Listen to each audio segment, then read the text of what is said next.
For the entirety of the Human Covenant War, the United Nations Space Command Navy faced a numerical and qualitative disadvantage. In nearly every engagement, UNSC fleets suffered disproportionate losses, and it was only through overwhelming numbers that even individual Covenant ships were reliably destroyed. The enormous disparity between the two sides guaranteed that near-total Covenant space superiority was achieved after predictable one-sided fleet actions. Identifying space warfare imbalances and overcoming this disparity was the primary focus of the UNSC Navy in the post-war period. Their cardinal success was the Infinity-class Supercarrier. The largest ship ever commissioned into service within the UNSC Navy, the Infinity represents a foundational leap over the preceding Epoch and Punic-class carriers. Its primary role is carrying, arming, deploying, and recovering both spacecraft and marine expeditionary forces. Its capabilities, however, extend beyond those of the traditional carrier or assault ship.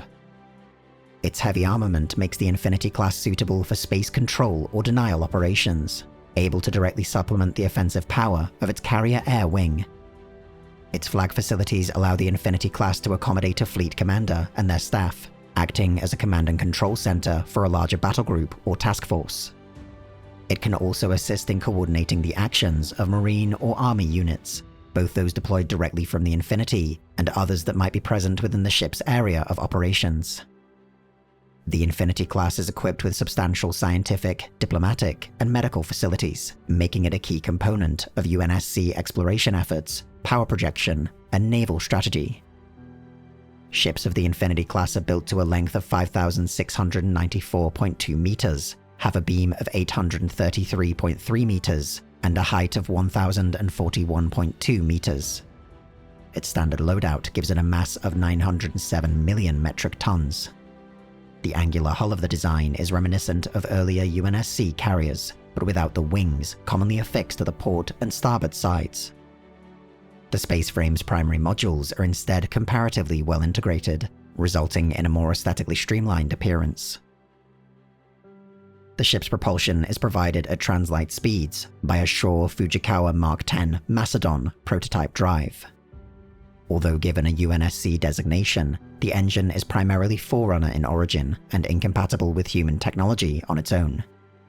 It is accordingly linked into the ship's power and data feeds by a series of engine module interlocks, themselves based on Covenant designs.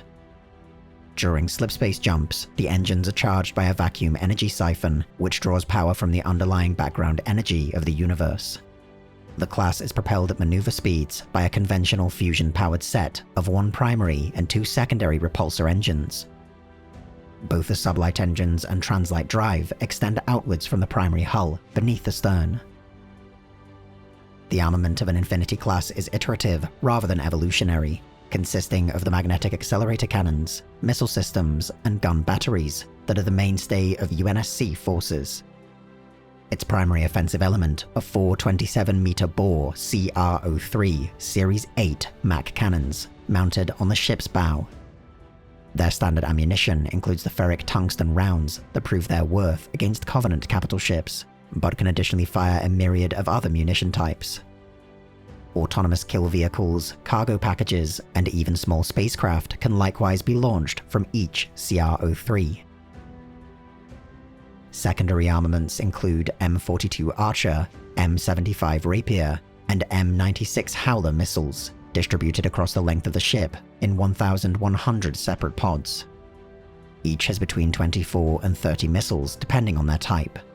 An additional 10 Onager MAC guns are mounted dorsally on rotating weapon mounts. The M965 Fortress Point Defense Network, M85 Scythe anti-aircraft guns, and M97 Lance missile pods constitute the close-in weapon systems equipped to the class, meant to intercept enemy munitions and smaller craft. Both the propulsion and armament of an Infinity class is highly dependent on its advanced sensors, again derived from Forerunner technology.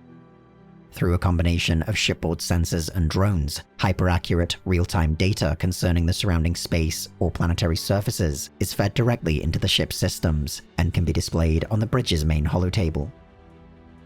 The aft-mounted sensor array also includes a long-range hyperscanner and a Forerunner luminary, a device able to scan for and identify other Forerunner relics. The Infinity class has the distinction of being the first UNSC design of its size to include an indigenously developed shield generator. Combined with more traditional titanium A3 armor plating, the survivability of the class against even sustained enemy fire is unparalleled. When compared to the Covenant ships that the Infinity has been designed to directly compete with, it is the first UNSC ship to exhibit a substantial advantage in this area. To rapidly deploy its air wing and expeditionary forces, 275 primary bays, 140 secondary bays, 108 material bays, and 10 subvessel deployment bays are located throughout an Infinity's hull. The latter of these are large enough to carry UNSC frigates, enabling a small escort flotilla to make use of an Infinity's more precise translight drive. Additional transatmospheric craft carried aboard include Albatross and Pelican heavy-lift dropships, together with longsword and broadsword strike fighters. Terrestrial vehicles consist of M510 Mammoths, M12 Warthogs, and M820 Scorpions. During a standard deployment, the Infinity class has a complement of 17,151 sailors, marines, members of the intelligence community, and civilian specialists. The nature of the ship, however, means that representatives of the UEG government, the other major branches of the UNSC military, and even foreign observers accompany the ship's standard personnel. The ship's total complement in practice is therefore often much higher.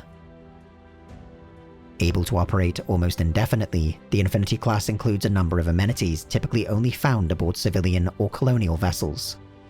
The largest of these, and one entirely unique, is a large atrium featuring a self-contained biosphere complete with animal and plant life beneath an artificial sky dome.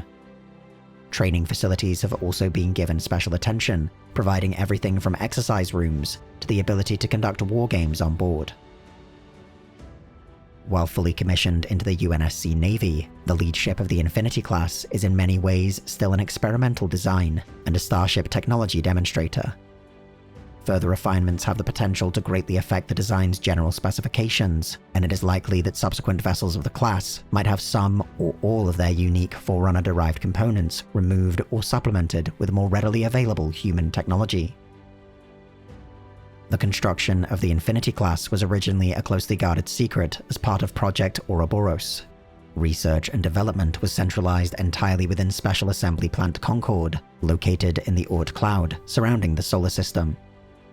It was originally designed to be a mobile colony in the event that Earth was occupied by the Covenant and the United Earth government forced to capitulate. With the successful conclusion of the war, the Infinity was instead repurposed as a warship and its design heavily modified to reflect its new role. The UNSC Infinity, the lead ship of the class, was commissioned into service within the Navy on February 21st, 2557. It was publicly assigned to a mission of peaceful exploration, but had in fact been active in supporting UNSC-aligned groups within the former Covenant for almost 4 years previously. Assigned as the flagship of Expeditionary Strike Group 1, the UNSC Infinity saw action against both remnant forces of the Covenant and Prometheans, warrior servants of the ancient Forerunners. During an engagement over Earth, it scored hits on Mantle's approach, flagship of the Prometheans commander, contributing to its eventual destruction. It was later stationed over Requiem, an artificial shield world first constructed by the Forerunners. Following this tour, it underwent substantial refits over Earth, incorporating modules from its sister ship, the still incomplete UNSC Eternity, to expedite the Infinity's return to active service. The ship was one of few UNSC naval vessels to escape the subjugation of Earth by a rogue AI, and believed to be en route to Installation 07 when contact was lost. While the fate of the UNSC Infinity, or Earth itself, remains unknown, the ship's motto reflects the spirit with which it was constructed, and that of humanity itself. To dare is to do. From the moment the human species first set out into the vast unknown of the universe, it has dared to do the impossible, time and time again. With ships like the Infinity, and the sailors, airmen, marines, and citizens aboard her, there is no limit to what might be done.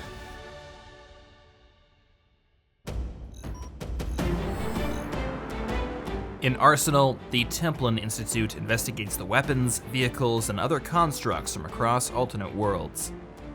Join other Templin Institute personnel on our Discord server, where discussions are held daily on the elements of world building, spaceship design, the best method of cooking rice, and other critical issues affecting alternate worlds. You'll find a link in the description.